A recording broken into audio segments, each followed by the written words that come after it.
Right, so, yeah. My name is Benjamin Burke. I'm a student comedian. I've been doing comedy here at the University of Michigan as part of the stand-up club for 3 years now. I'm a senior, started sophomore year, and it's awesome. It's really cool. I like doing it. I like getting on that stage. I like making people laugh. It's crazy. I never thought I'd ever like do something like this before, but I just joined up and I thought I was pretty good at it, so I kept doing it, and now I'm here, talking to you. Tell us something about your fellow comedians. Comedians? Yeah. They're all like amazing. Like it's crazy. Like you don't see. Like they're also like unique, and they each have their own style. Like it's really like amazing, and I think that's something that I didn't really have an appreciation for before this year. But now just like every time I see I've always like every time I saw one of my friends, from the club go up and do it, like I always get like super excited, and we all like root for each other, and we all want to like help each other out and see each other do well.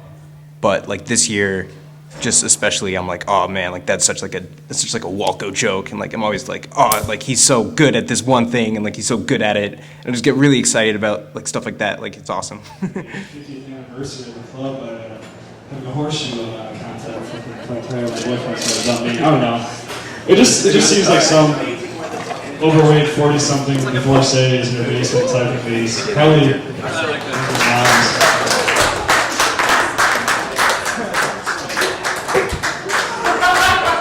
Cam Wilson! I got a camera with me. He's filming all you motherfuckers. Coming to the stage next! Small Raymond! Woo! Yeah! Okay. So I did get 12 hours of sleep last night, which is awesome. I feel very rejuvenated. Like I feel like I'm at the end of a NuvaRing commercial, Like when it's all, I feel like the exposure is up in my life because I try to, manually shoving a plastic tube into my uterus really gives me the confidence to wear a push-up bra while rock climbing.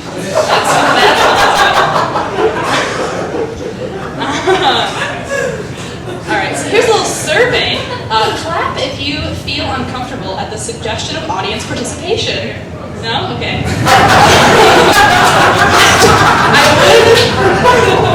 It's like I would ask you how you were doing, like on a comic slice, like, how are y'all doing?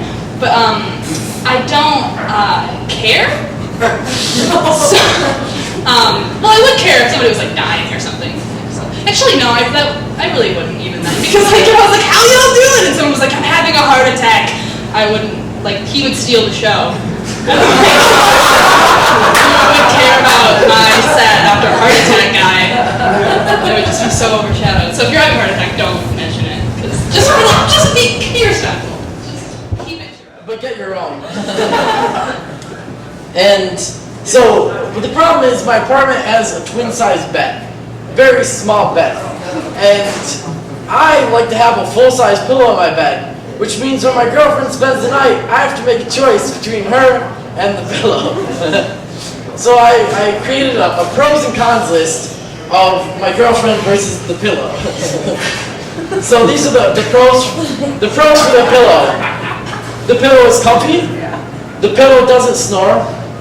I can actually get the pillow in bed with me. The pillow will never cheat on me. And I don't have to make excuses for having an overweight pillow in my bed. Fine. That's a little mean. So I'll get to the pro-female argument. So this is the pro-girlfriend. The pillow doesn't have boobs. So. Come up to the stage. We cover our first time at BSB Cantina. Let's give him a very warm welcome. Get up for Mike!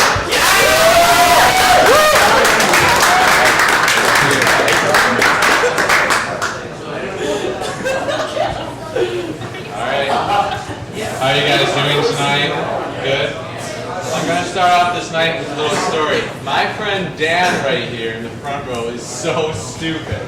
It's a nice night out. It really is. Perfect night for comedy. I'll start you guys off with some classic jokes. I'm a comedian. So, what do you call polar bear?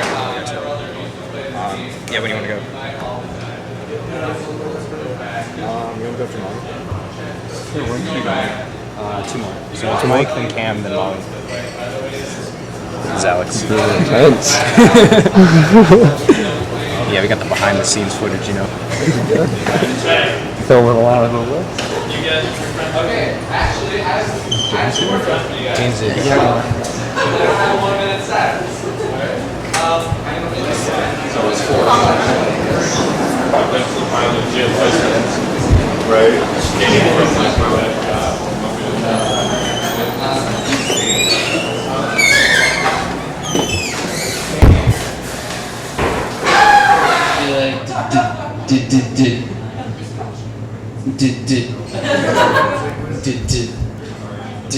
Oh, what the fuck? Yeah, that's all yeah.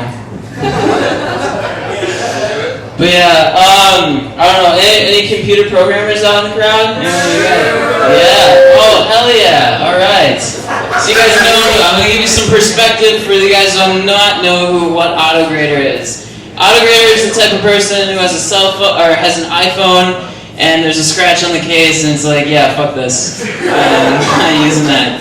AutoGrader, basically, if you write, and it gets an output, if you write it style A, and they want style C, and both outputs get B, if you don't have C, fuck it. So basically, if you take a shit in a toilet, and you take a shit outside, and the goal is to get shit out of your body, the difference is, when you're outside, you might shit on a worm, and your neighbor's gonna be angry at you.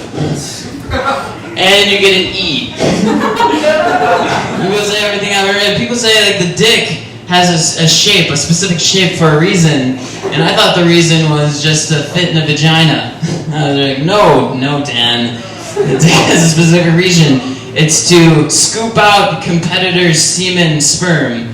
I'm not lying. There's a professor who wrote his dissertation on this. There's a professor of dick shape. He knows what it's for. But if you think about it, it's really an efficient design. Because like half the time you're scooping out, but the other half you're just pushing it right back in. You're just like, ugh. Yeah, take the other baby. I don't know. If you want a correct design, it should be more like an umbrella shaped where it's closed, you enter, you spring out, scoop it all, and then you scoop it out. And then you shut it again, and you start the whole process over, and make sure that no one's fucking your woman, and break up over Telegram. Alright, thank you.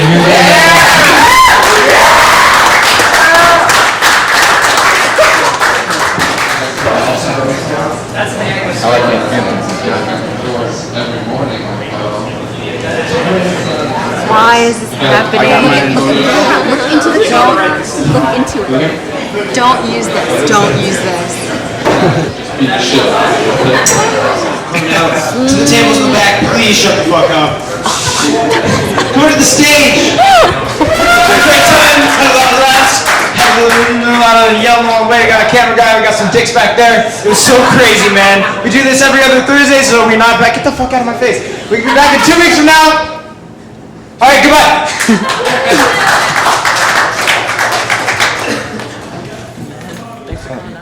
I don't know. One of the hardest things is just like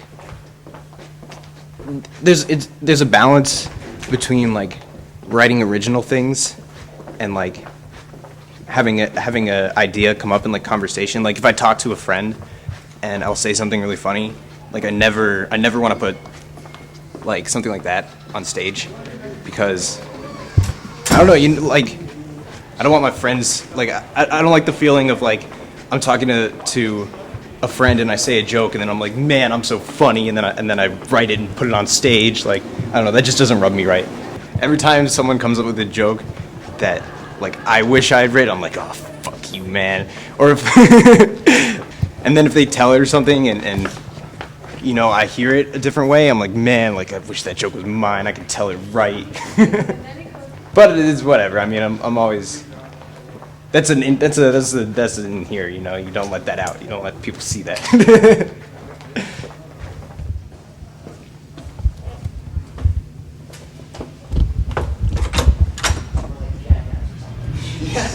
Steve-O, yeah.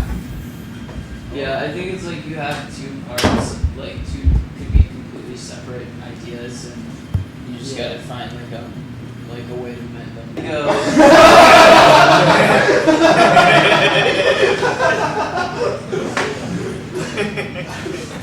Behind the scenes. For the one about like being really hungry or whatever, Yeah. you like set the punchline in the lead up. So like, it, instead of saying like, yeah, when I was high, you say like, you gotta change it. You can't change it. You can't repeat the same line. Yeah, you can be like, yeah, that happened to me once when I smoked a joint, and then the guy goes like, oh yeah, I'm high too, or like.